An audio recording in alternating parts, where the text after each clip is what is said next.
Hello students, आज हम discuss करेंगे design period of water supply units.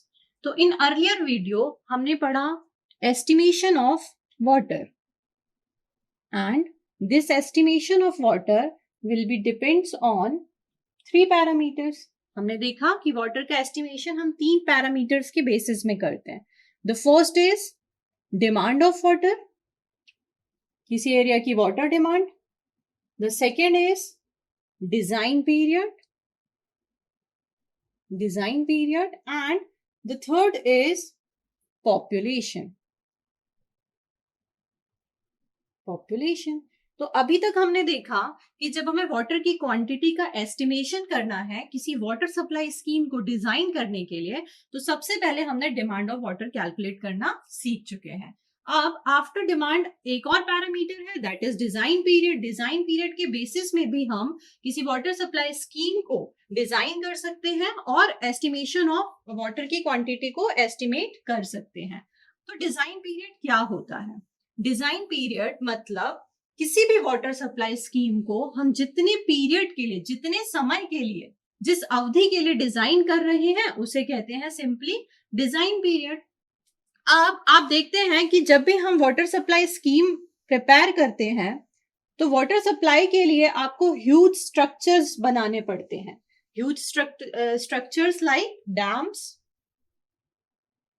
Dams आपको बनाने पड़ते हैं, reservoirs, storage reservoir same dam की तरह ही काम करते हैं।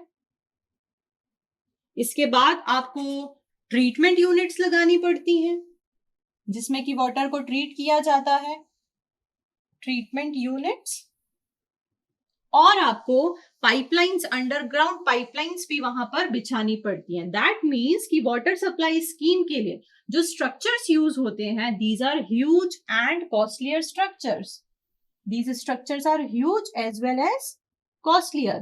तो it is not possible कि फ्यूचर की नीड के अकॉर्डिंग हम इन स्ट्रक्चर्स को लार्ज कर पाए, इनकी कैपेसिटी को इजीली बढ़ा पाए। दैट मीन्स कि अगर मैं किसी वाटर सप्लाई स्कीम को सिर्फ 1 साल के लिए डिजाइन करूं या आने वाले 2 साल के लिए डिजाइन करूं, तो अगर फ्यूचर में डिमांड बढ़ती है तो मैं इन स्ट्रक्चर्स को इजीली एक्सपांड नहीं कर सकती। Why? Because these are huge structures, इनका एक्सपांशन आसान नहीं होता। एज वेल इनमें कॉस्ट भी आपकी ज्यादा लगी होती है।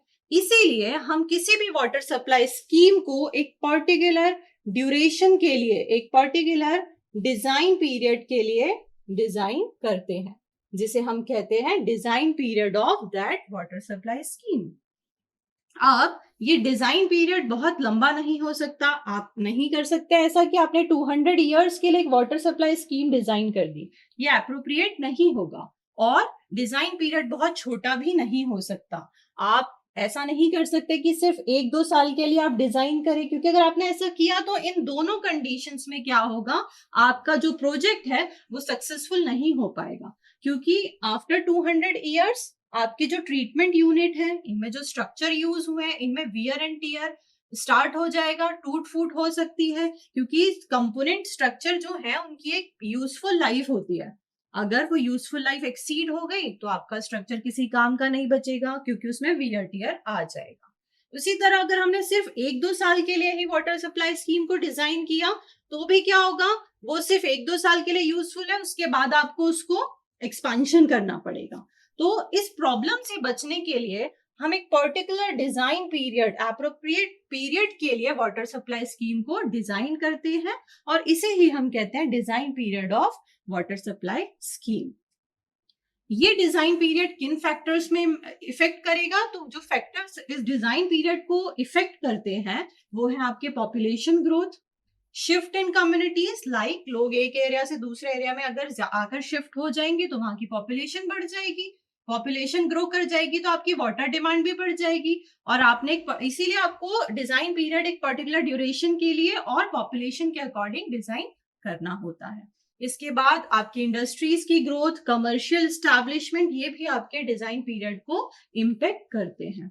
बात करते हैं गवर्नमेंट ऑफ इंडिया मैनुअल की, GOI मैनुअल। तो इंडिया में हम जो भी वाटर सप्लाई स्कीम्स डिजाइन करते हैं, हम फॉलो करते हैं गवर्नमेंट ऑफ इंडिया मैनुअल को। गवर्नमेंट ऑफ इंडिया मैनुअल हमें अलग अलग यूनिट्स के लिए, डिफरेंट यूनिट्स के लिए प्रोविजन देता है डिजाइन पीरियड का।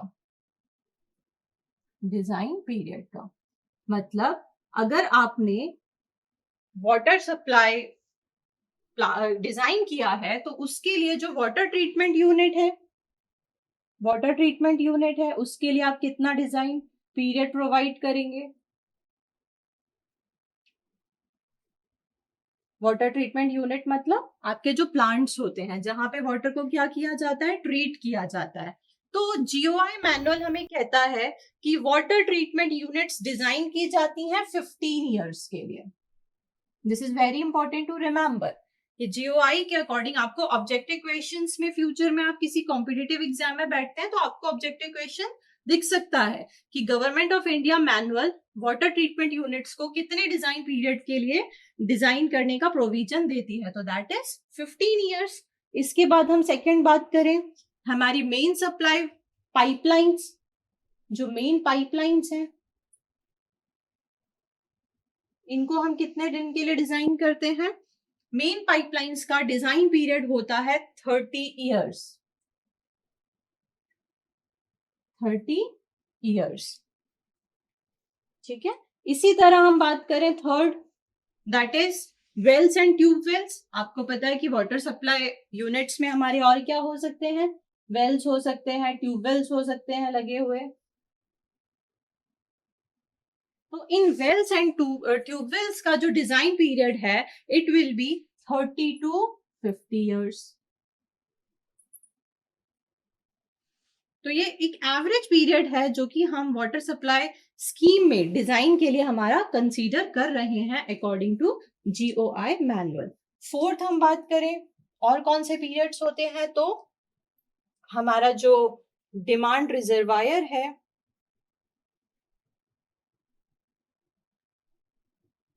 इसको हम डिजाइन करते हैं फॉर 50 इयर्स, राइट। जैसे कि आपके ओवरहेड टैंक्स हो गए, ग्राउंड लेवल के ऊपर जो हम बनाते हैं ओवरहेड टैंक्स, उनके लिए हम क्या करेंगे 50 इयर्स के लिए उनको डिजाइन करेंगे।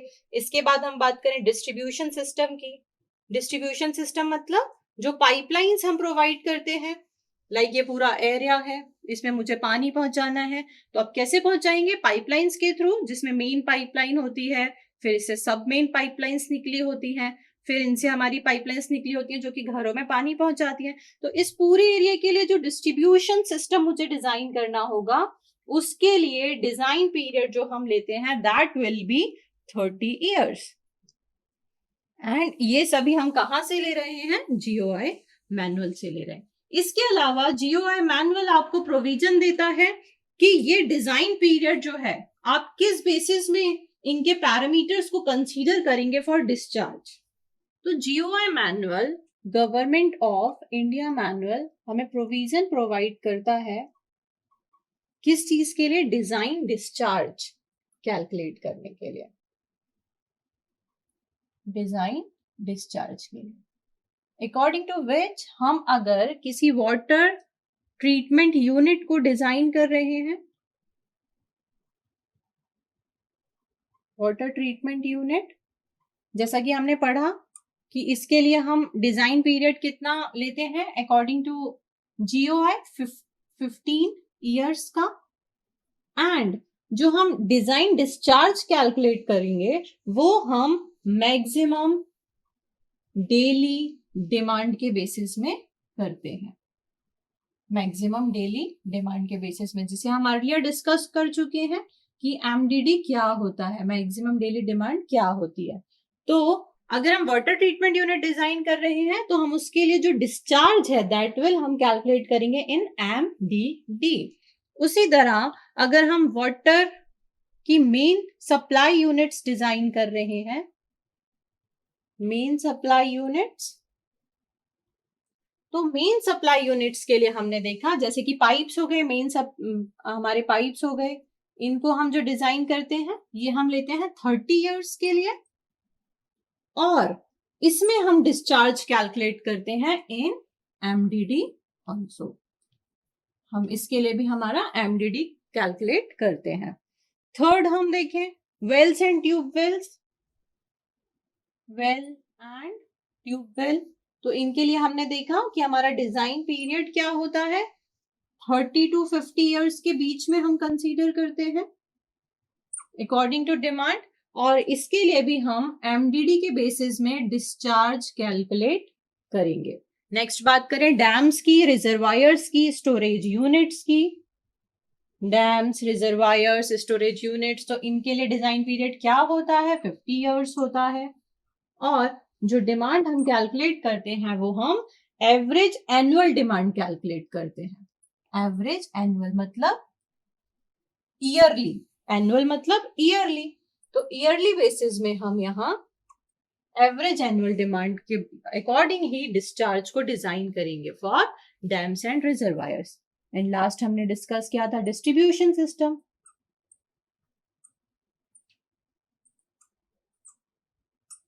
इसके लिए हमारा डिजाइन पीरियड होता है 30 इयर्स का। एंड ये डिस्ट्रीब्यूशन सिस्टम हमारा डिजाइन होता है मैक्सिमम आर्ली डिमांड और कोइंसिडेंट ड्राफ्ट के बेसिस में।